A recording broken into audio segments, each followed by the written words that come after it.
സുഹൃത്തുക്കളെ, അടുത്തൊരു ബെല്ലോടുകൂടി നാടകം ആരംഭിക്കുകയായി. I mean, anyone that reads my journal will know truly who I am.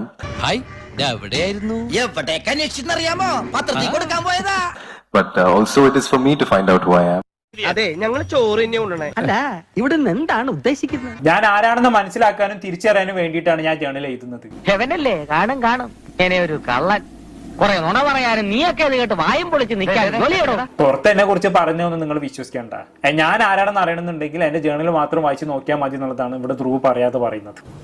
പറഞ്ഞേക്കാ ശരി തന്നെ, വലിയ തങ്കപ്പനൊന്നുമല്ല. ധ്രുവിനെതിരെ ഇപ്പോൾ പ്രചരിക്കുന്ന കാര്യങ്ങൾക്ക് ഒരു ഹിഡൻ റിപ്ലൈ പറഞ്ഞതായിട്ടാണ് ധ്രുവ് ഈ പറഞ്ഞ കാര്യങ്ങൾ കേട്ടപ്പോൾ എനിക്ക് തോന്നിയത്.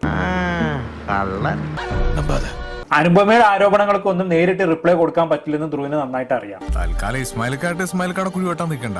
ഈ സത്യം രഹസ്യമായിട്ട് അങ്ങനെ നേരിട്ട് റിപ്ലൈ കൊടുത്താൽ അതോടെ തീർന്നു. സോ ഈ ടോക്ക് ഷോയിൽ ഉടനീളം നോർമൽ ആയിട്ട് സംസാരിക്കാൻ ധ്രുവ് മനഃപൂർവ്വം ശ്രമിച്ചിട്ടുണ്ട്. പക്ഷെ എന്തൊക്കെ പറഞ്ഞാലും ലോകം മുഴുവനും തനിക്കെതിരെ നിൽക്കുന്ന സമയത്ത് എന്തെങ്കിലുമൊക്കെ മറുപടി പറയണമെന്ന് നമുക്ക് ആഗ്രഹം ഉണ്ടാവില്ലോ.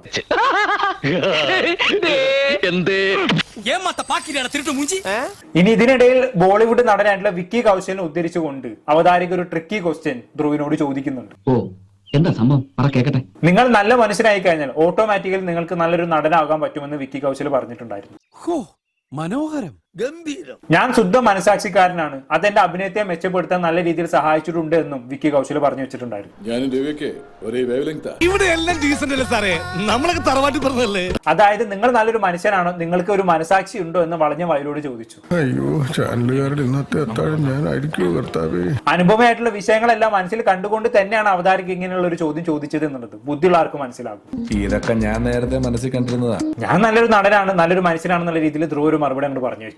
നീ വേണേ മൊബൈൽ ഓൺ ആയിക്കോ, എന്നിട്ട് കൊണ്ട് കാണിച്ചു കൊടുത്തിട്ട് പറ അവളുടെ അച്ഛൻ വലിയ മറ്റേതാണ്. ഇനി ഇത് ധ്രുവിനെ വെളുപ്പിക്കാൻ വേണ്ടി ഉണ്ടാക്കിയ ഒരു ടോക്ക് ഷോ ആണോ എന്ന് പോലും സംശയിക്കേണ്ടിയിരിക്കുന്നു.